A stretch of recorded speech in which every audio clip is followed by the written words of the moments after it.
Hello and welcome to this special edition of Vantage. We are coming to you live from the White House. Come January, it will have a new resident, Donald J. Trump. He's won the election. He's swept the swing states. He will become the 47th President of the United States of America. When we arrived here last week, there was a feeling of tension and fervor. Washington, D.C. was uncertain. No one knew which way the election would go and what the end result would look like. So the U.S. Capitol prepped up for all outcomes. We took a walk around the city to see how it prepared for election day.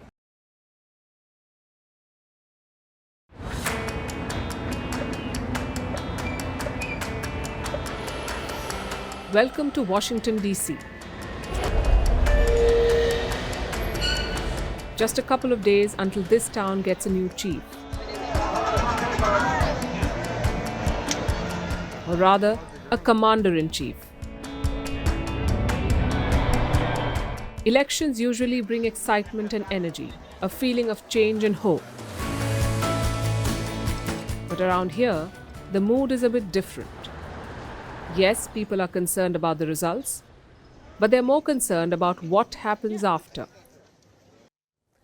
This is the Capitol Hill. You may remember what happened here the last time. Hundreds of Trump supporters breached security and stormed this building. They were refusing to accept that Donald Trump had lost the election. So senators and members of Congress had to be rushed to safe rooms and bunkers. Now we have another election involving Donald Trump, and everyone has the same question on their mind. If he loses, will there be another attack? Authorities are working to ensure that doesn't happen. For starters, security has been increased. You in? Most of the popular protest sites have been fenced. Nearly 2,100 officers have been deployed. That's 300 more than January 2021. The hope is any fallout will be contained. Near the White House, similar arrangements are in place. The Lafayette Park is partially closed. So are the sidewalks near the White House.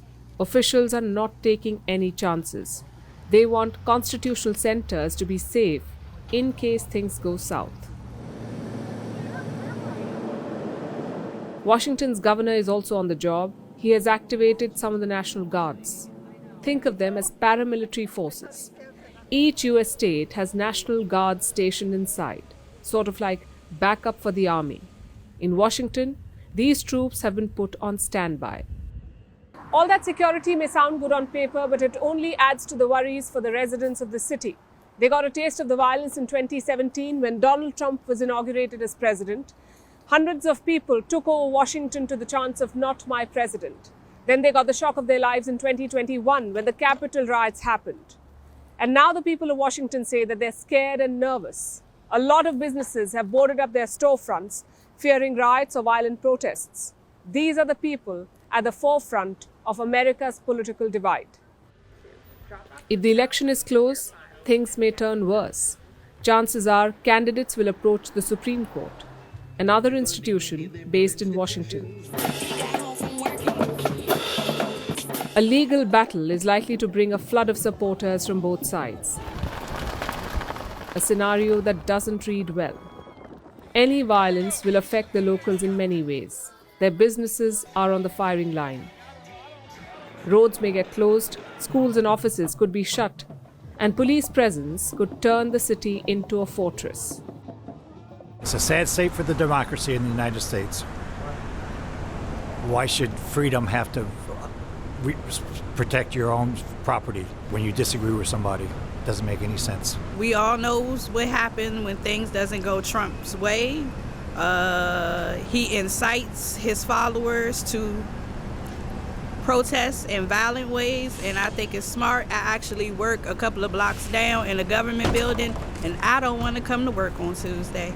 I think it's going to be hectic and crazy. I wish we would be off. For officials, this is a tough choice. You can't stop supporters from holding peaceful protests. But how do you ensure the situation does not descend into chaos? This is the National Mall. This is the long shot of Washington, D.C. that you see in most Hollywood films. And these are the grounds where some of this country's historic protests and campaigns have unfolded. This place is open to peaceful demonstrations, but you need permission first. So far, at least 9 groups have applied, most of them left-leaning. And this is where the authorities face a dilemma. Do you give permission to opposing groups and risk a face-off? And if you deny permission to all, are you trampling on their right to protest? There are no easy choices as election day nears. Even afterwards, the danger isn't over. In the last election, the anger did not spill over immediately. It exploded weeks later on January 6th. So next week is merely the first in a series of challenges. The eyes of the world will be on Washington, D.C. The international press is here watching. The question is, what will we see? A peaceful transition of power, or another crack in the foundation of US democracy?